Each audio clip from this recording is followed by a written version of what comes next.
Welcome to our deep dive. We're going old school today. Oh. Yeah, with this classic guide to people skills. Okay. It's called Skill with People by Les Giblin. Ah, a classic. It is. We're going to try to break down the big ideas from it and see why it's been so popular for so long. And see if it all still makes sense today, right? Exactly. Plus, later on, we'll look at some stats about how we learn. They're pretty surprising. So stick with us. Looking forward to it. So Giblin starts off strong. He says people are mainly interested in themselves. Interesting. Yeah. Is that like a cynical view, or is he just being real? I think, at first it might seem a bit harsh, Right. but if you think about it without judging, it's a really useful insight. If we understand that everyone's focused on themselves, it can actually help us build better relationships. Yeah, because everyone's got their own needs and wants. Exactly.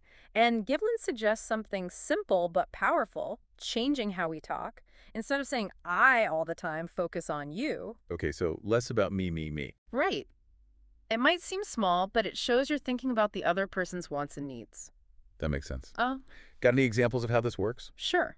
Instead of, I think this product is amazing, try, you'll find this product so useful. Oh, I get it. Or instead of saying, I've worked here for 10 years, you could say, your contributions to this company will be really valuable. So it's about what the other person gains. Precisely. And that leads perfectly into Giblin's next point, making people feel important. It's not just flattery, though, right? No, it goes deeper than that. It's about recognizing that everyone has value. He gives some tips for doing that.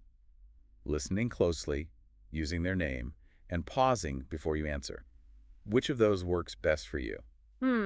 I think pausing before answering is a big one. Yeah. People don't do it enough. It shows you're actually thinking about what they said, not just waiting for your turn to talk. It shows respect. You're paying attention. Exactly.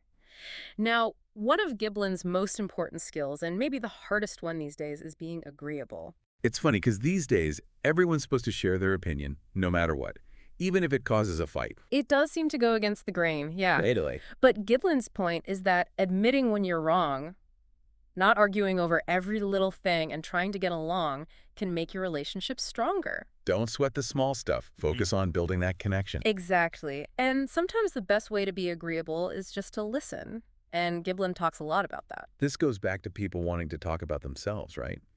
Being a good listener makes people like you. Absolutely. Giblin gives 5 rules for good listening.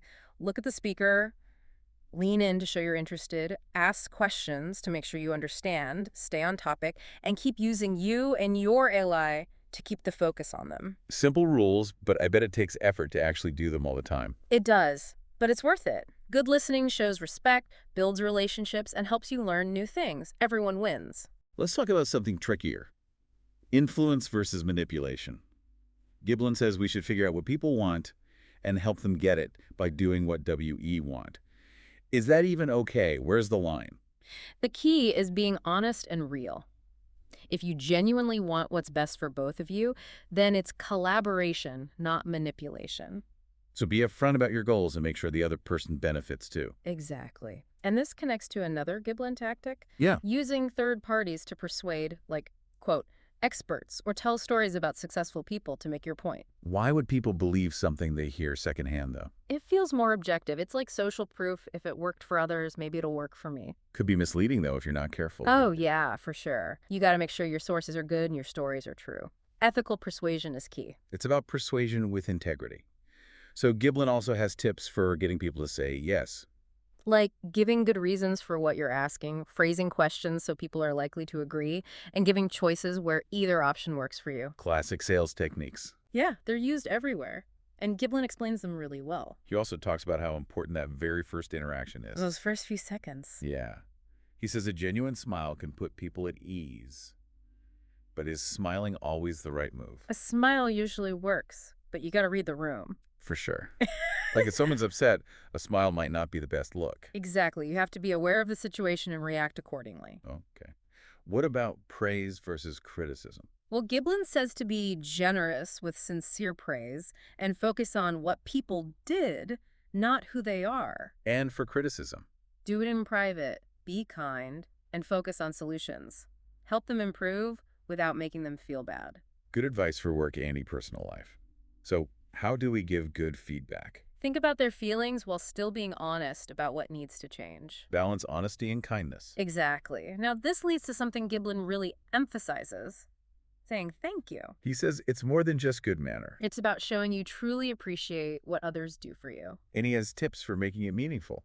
Be sincere, look at them, use their name, make them feel seen and appreciated. Go beyond just saying the words. Now, what about making a good impression? Giblin says it all starts with respecting yourself. So don't try too hard to impress. Right. When you're comfortable with yourself, it shows. He also talks about being sincere, enthusiastic, and avoiding negativity. Like building a strong personal brand, really. Yeah. Now, for those of us who aren't natural public speakers, Yeah. Giblin has a simplified approach, even for us. Okay, I'm listening. Know your stuff, be brief, look at people, and talk about things they care about. Sounds like good advice for everyday conversations, too, not just big speeches. Exactly. Yeah. And last but not least, Giblin reminds us that knowledge is only useful when you use it. Gotta put it into practice. So pick a technique or two and try them out in your life. Sounds like a plan. So maybe it's a good time to kind of sum up what we've learned from Giblin. Totally. It's been a lot of info. A good recap would be super helpful, I think. Make it all actionable for our listeners. Good point. So let's break it down. 10 key takeaways from Giblin, ready to use in real life. Lay it on me. I'm ready. Okay, number 1, self-interest is king. Always remember that. People care about what benefits them. So frame your conversations around that. Show how your request or your idea helps them get what they want. It's like the golden rule of communication. Figure out what makes them tick and speak their language. Exactly. Number 2, make folks feel appreciated. Little things go a long way. Listen to them, use their names, say thank you like you mean it.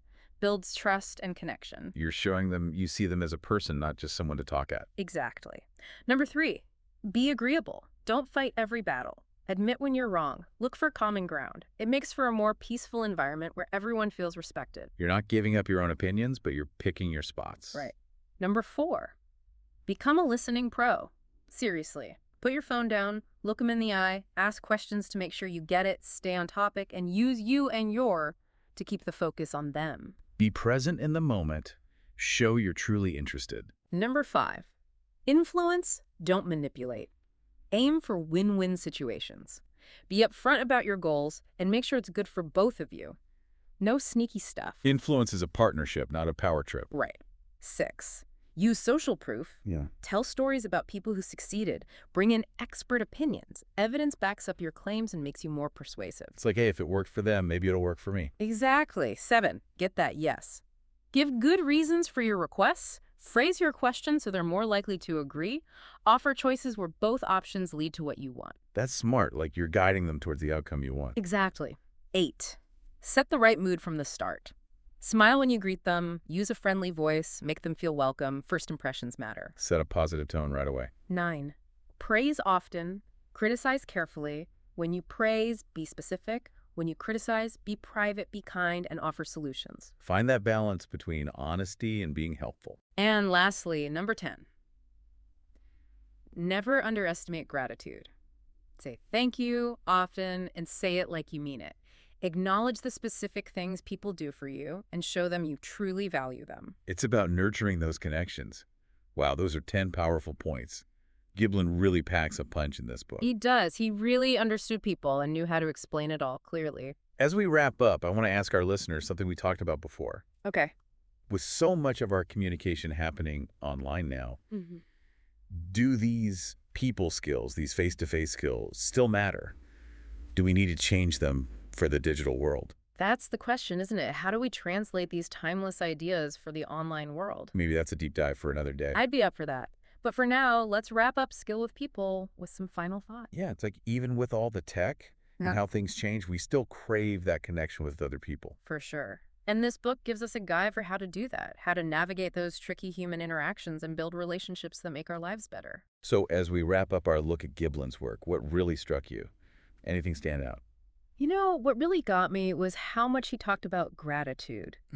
Yeah. It's such a simple thing, but so powerful. It can totally change your relationships, even how you feel about life in general. Just remembering to appreciate the people around us and actually saying it. Yeah, I totally agree.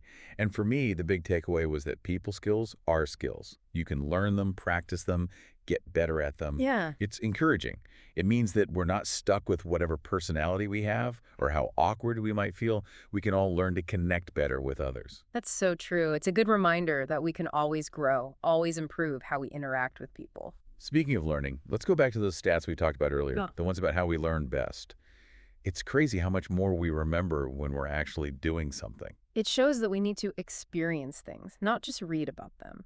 Try things out, make mistakes, figure it out as we go. That's how we learn. So for someone who wants to use Giblin's advice, what's the best way to make it stick? Start small.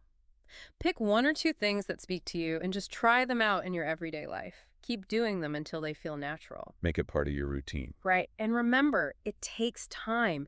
Be patient with yourself. Celebrate the little wins. And don't be afraid to change things up if something's not working. Good advice. Like with any skill, it takes practice. People skills are no different.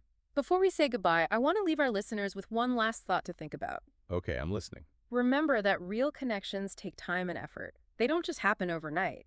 It's about building something real, something based on respect, understanding, and empathy. Putting in the work to make those relationships strong. Exactly. In a world that's always rushing, always on the go, it's important to slow down, be present, and truly listen to the people around us. Those are the connections that matter, the ones that make life rich and meaningful.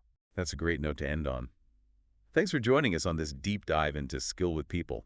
We hope you learned some useful stuff and feel inspired to use it in your own life. It was fun. And to our listeners, remember, you have the power to connect with others. Go build those relationships, the ones that bring you joy, success, and a sense of belonging.